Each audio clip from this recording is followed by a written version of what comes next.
अस्सलाम वालेकुम, मैं हूं शाहिद हुसैन। उम्मीद करता हूं आप सब खैरियत से होंगे। हमने एक वीडियो में आपसे तज़किरा किया था कि मुग़विया ज़हरा काज़मी के केस से जुड़े जो भी मुल्ज़मान हैं, जो गिरफ़्तार हो चुके हैं, जिनसे पुलिस ने इंटरोगेशन की है या जिनसे किसी भी तरह से पुलिस ने शवाहिद हासिल किए हैं, उनकी जो सीरीज़ है, उनके जो बयानात हैं या उन्होंने जो एतराफ़ जुर्म किया, उसकी पूरी तफ़सीलात जो अदालत का रिकॉर्ड का हिस्सा भी बन चुकी है, हम कोशिश करेंगे कि आपके सामने रखें ताकि आप सबको पता होना चाहिए कि मुल्ज़मान इतना बड़ा एतराफ़ करने के बावजूद वो बचकर बाहर कैसे आ रहे हैं। ज़मानत भी हो चुकी है। अब केस से मुताल्लिक भी काफ़ी सवालात उठ रहे हैं। अब तक ना कहीं एक ट्रैक पे भी होता हुआ मामला नज़र नहीं आ रहा। लोग मायूस हो चुके हैं, लेकिन अवाम को पता होना चाहिए। अगर आप सब एहतिजाज कर रहे हैं तो असल बात है क्या, वजूहात क्या हैं? आप बावर करा सकें इदारों को, हुकूमत को, तमाम लोगों को। आपने देखा कि कुछ देर पहले भी एमएससी जज साहब ने भी इस बयान की तकरीबन जो कानूनी मामलात थे, यानी कि कानूनी जो पैरए में जो हो सकता था वो आपके सामने रखा। चूँकि बयान की तफ़सीलात हमारे पास मौजूद हैं। हमने पहले भी जो गवाह था उसके बयान की तफ़सीलात आपके सामने रखी थी। अब निकाह खान जो कि गिरफ़्तार है, जिसने आपको याद होगा कि हथकड़ी लहरा के बार-बार बोला कि हमने इस्लाम की खातिर सब कुछ किया है। गिरफ्तारी से लेके एक-एक चीज़ हमने उनकी बेनकाब की, आपके सामने तफ़सीलात रखी, हमने वो चीज़ें भी रखी जो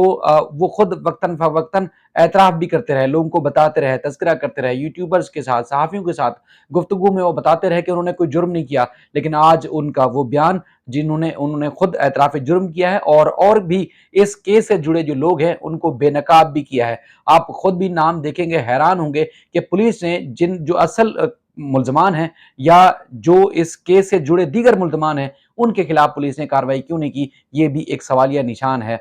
इन मुल्ज़मान इसने गवाह निकाह खान ने दस्तखत किए, इसकी भी बनती थी गिरफ्तारी, और गवाह ने जो किया उसकी भी बनती थी। लेकिन जिसका असल रजिस्ट्रार है या जिनकी जो असल ज़िम्मेदार हैं, और उनके खिलाफ भी पुलिस ने कार्रवाई करनी थी। ये सवालिया निशान है उनकी कारकर्दगी के ऊपर कि उन्होंने किया क्यों नहीं है। बाकी ये भी बीच में आपने देखा होगा, इल्ज़ाम लगाया गया कि निकाह खान और गवाह को अगवा कराया गया, पुलिस को भारी रिश्वत दी गई और उसके बाद अपनी मर्ज़ी से स्टेटमेंट दिलाए गए। तो जनाब ये वाले जो स्टेटमेंट है, ये किसी ने गन पॉइंट पे तो नहीं लिए। यही वाला जो स्टेटमेंट था, यही सेम मुझे याद है जुडिशल मजिस्ट्रेट आफ्ताब अहमद बुगियो की अदालत में, जब उस वक़्त हमें कमरा अदालत के अंदर दाखिल होने की इजाज़त थी, तो उस वक़्त भी इस साहब ने जो शौकत शानी साहब हैं, उन्होंने खुद कहा था कि इसको हमने सी ब्रीज़ से गिरफ्तार किया है। उस वक़्त भी हैरानगी का इज़हार किया था जिब्रान नासिर साहब ने भी, सब लोगों ने, कि सी ब्रीज़ से कैसे किया? तो बाद में पता चला कि जी वहाँ से चूँकि बस से गिरफ्तार करके लाए थे और गिरफ्तारी चूँकि एम ए जनार रोड से डाली है, तो इसलिए इन्होंने जो है वो सी ब्रीज़ का ज़िक्र कर दिया एम ए जनार रोड के इलाके का। अच्छा जनाब, ये मोहतरम है गुलाम मुस्तफ़ा निकाह खान हैं, और इनके वालिद का नाम है मोहम्मद हलीम है, और ये जो रिहायशी हैं, ट्यूशन पढ़ाते हैं और ये पाकपतन के रिहायशी हैं, और ये जो रिहाइश पज़ीर हैं, यानी कि आरज़ी इनका जो पता है वो लाहौर का है, और ये इनका कहना है कि कुरान शरीफ लोगों के घरों में पढ़ाते हैं ट्यूशन के तौर पर। और उसके बाद फिर इनका कहना था कि ये मुख्तलिफ लोगों के जिस तरह बच्चों को पढ़ाते हैं, तो निकाह खान जो रजिस्ट्रार है, उनके भी उन लोगों के साथ भी इनके रवाबित थे, और इनके साथ भी जो है इनका उठना बैठना था। उन्होंने बाकायदा तौर पर इस गुलाम मुस्तफ़ा ने निकाह खान रजिस्ट्रार का नाम भी लिया, और कहते हैं कि ये रजिस्ट्रार जो है शहर ज़मान, और इसके अलावा वकील इशफाक फ़ज़ल, इसके अलावा दूसरे जो निकाह खान रजिस्ट्रार हैं मोहम्मद नवाज़ बलोच, ये वकील राय खुरम के दफ्तर में बैठे थे, और मैं और ये जो दोनों निकाह खान और रजिस्ट्रार के पास बतौर हेल्पर जो है वो काम करता हूँ, और दोनों वकला के ऑफिसेज़ अनारकली बाज़ार और लाहौर में हैं, लाहौर में वाक़ हैं। मोरखा 17/4/2022 को वकील राय खुरम के दफ्तर में ज़हीर और लड़की दुआ ज़हरा और गवाह शबीर जो है वो आए, और असगर अली आए, और उन्होंने निकाह खान मोहम्मद नवाज़ बलोच ने मेरे और जो गवाहान हैं उनकी मौजूदगी में ज़हीर और लड़की दुआ ज़हरा से इनकी उम्र मालूम की, और उन्होंने बताया कि किसी दबाव या किसी और वजह से जो है वो उनसे मालूमात ली, तो उन्होंने कहा कि अपनी मर्ज़ी से निकाह करें, उनके ऊपर किसी ने दबाव नहीं डाला, और वो अपनी मुकम्मल तौर पर रज़ामंदी के बाद ये निकाह पढ़ा रहे हैं। तो उसके बाद फिर जो इनका निकाह है मोहम्मद नवाज़ बलोच ने उसका जो है फ़ॉर्म फ़ुल किया निकाहनामे का, जो निकाह का पर्त होता है, और उसके बाद फिर निकाह पढ़ाया। निकाहनामे के ऊपर उसका कहना है कि मैंने बहैसियत निकाह खान दस्तखत किए और उसके बाद फिर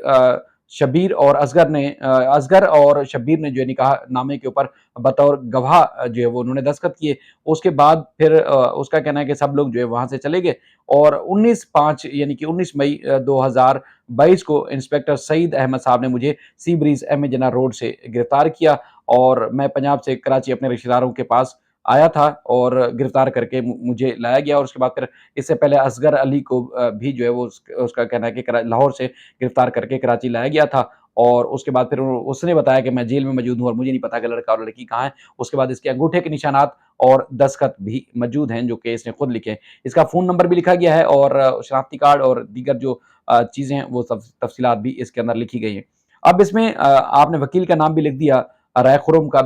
बतौर मुलज़िम और उसके बाद फिर आपने असगर का गुलाम मुस्तफ़ा का, लेकिन वो बंदा कहाँ है रजिस्ट्रार मोहम्मद नवाज बलूच जो खुद रजिस्ट्रार भी अपने आप को कहता है और उसके बाद फिर ये जो है रजिस्ट्रार भी है, इसने रजिस्टर्ड भी आपने बताया था, पुलिस ने बताया था कि इन्होंने निकाहनामा रजिस्टर भी नहीं करवाया और उसके बाद फिर पुलिस ने इसको मुल्ज़िम नामज़द नहीं किया, जिसमें ये बंदा ये 3-4 लोगों का नाम ले रहा है, उनको बेनकाब कर रहा है, उनके बारे में एतराफ़ कर रहा है, खुद एतराफ़ जुर्म कर रहा है। गुज़िश्ता आपने असगर अली का बयान भी देखा, उसने भी एतराफ़ जुर्म किया, तो फिर ये सारे मुल्ज़मान इसके ऊपर सवाल कर रहे हैं लोग कि मुल्ज़मान ज़मानत पर भी बाहर आ रहे हैं, बच्ची का एमएलओ अब तक नहीं हो पा रहा, चालान का मामला अब तक लटका हुआ है, मफरूर मुल्ज़मान के खिलाफ पुलिस ने अब तक गिरफ्तारी या कार्रवाई नहीं की और उसके बाद फिर खास तौर पर जो सन चाइल्ड रिस्ट्रेंट मैरिज एक्ट है, उसका जो जिस तरह का निफाज होना है, जिस तरह का इतलाक होना है या बच्ची से वालिदैन को मिलवाना है, क्या इस तरह का मामला होगा कि अगर बच्ची अगवा हो गई, जालसाज़ी से उसके बाद झूठ बुलवाकर या बच्ची को सारा मामला करने के बाद निकाह पढ़ा लिया गया, तो बच्ची के मुस्तकबिल के बारे में तो हुकूमत को सोचना चाहिए था कि बच्ची इस वक़्त कहाँ जाएगी? बच्ची को कहाँ जाना चाहिए, किधर रखना चाहिए? क्या बच्ची का फ्यूचर चाइल्ड प्रोटेक्शन ब्यूरो में होगा? क्या उसको माँ-बाप के हवाले नहीं करना चाहिए? या माँ-बाप के सामने बैठ के कोई अदालत उसमें यकीन दहानी नहीं करवा सकती? पहले भी कई ऐसे केसेज़ हमने देखे हैं कि जब बच्ची जो है वो निकाह या उसके बाद फिर इस तरह की जालसाज़ी पकड़ी जाती है, तो उसके बाद फिर माँ-बाप को पाबंद किया जाता है कि मुतल्लका थाने या मुतल्लका मजिस्ट्रेट या जज के पास जो है वो इसकी रिपोर्ट जो है इंटीमेशन रिपोर्ट दी जाया करेगी, लेकिन बच्ची अपने माँ-बाप के पास महफूज़ रहेगी। उसका सबसे बड़ा शेल्टर या बहुत बड़ा जो एक महफूज़ तरीन मकाम है, वो तो माँ-बाप के अलावा कुछ हो ही नहीं सकता। तो बच्ची जो है वो अब तक चाइल्ड प्रोटेक्शन ब्यूरो में है, मुल्ज़मान चारों ज़मानत पर रिहा हो गए, एमएलओ का मामला अब तक लटका हुआ है, चालान का मामला अब तक लटका हुआ है, मुल्ज़मान की ज़मानतें उनको उसका मुस्तकबिल क्या होगा, ट्रायल का मुस्तकबिल क्या होगा, अब तक इस बारे में किसी ने नहीं सोचा। अब सवाल ये पैदा होता है कि इतने अहम तरीन शवाहिद होने के बाद ज़मानतें उनको कैसे मिल गई? और जिस तरह हम देख रहे हैं कि पूरा एक मैकेनिज़्म बनाकर, एक पूरा एक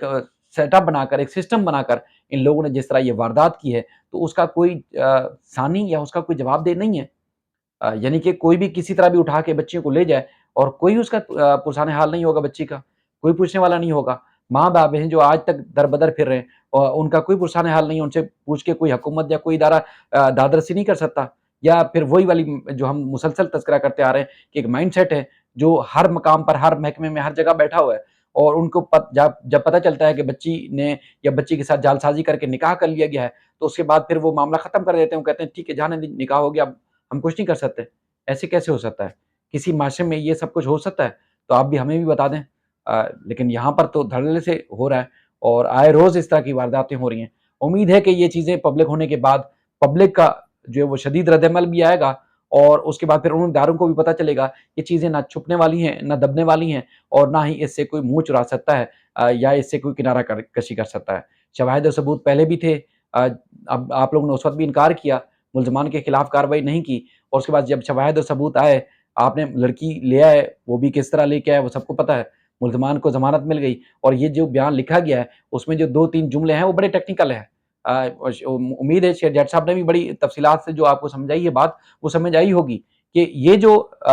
गवाह है, बड़ा उसमें टेक्निकल तरीके से लिखा है कि लड़की और लड़के ने बयान दिया कि हमारे ऊपर किसी ने दबाव नहीं डाला, हम अपनी मर्ज़ी से निकाह कर रहे हैं। यानी कि उनको आगे बचाने के लिए, वरना उनका जो ये जो बयान दे रहे हैं, इनका तो ऐसा दिमाग ही नहीं है क्योंकि हमने तो इनको देखा है। इस तरह की जो लफ़ाज़ी होती है या इस तरह की जो लाइनें लिखी जाती हैं, वो सिर्फ़ और सिर्फ़ मुल्ज़मान को बचाने के लिए अदालत से उस सज़ा से बचाने के लिए लिखी जाती हैं ताकि वो महफूज़ रह सकें, उनको सज़ा ना हो। वरना इतनी काबिलियत, इतनी अहलियत उनके अंदर नहीं है कि वो इस तरह के जुमले और पूरी तरतीब के साथ मैटर को लिख सकें। جس طرح آپ نے اس مغویہ کا بیان بھی دیکھا ہوگا، اس کے بعد پھر آپ نے اصغر کا بھی بیان دیکھا اور تیسرے بندے کا آپ بیان دیکھ رہے ہیں۔ فل ٹائم ایک ٹیکنیکل طریقے سے سعید رند صاحب نے واردات ٹالنے کی کوشش کی ہے۔ امید ہے کہ پراسیکیوشن اور جو مدعی مقدمہ کے وکیل ہے وہ اس معاملے میں جب آرگومنٹ ہوں گے تو اس کو واقعی میں اس کو بے نقاب کریں گے اور ملزمان کو امید ہے سزا ہوگی اور عدالت سزا ضرور دے گی۔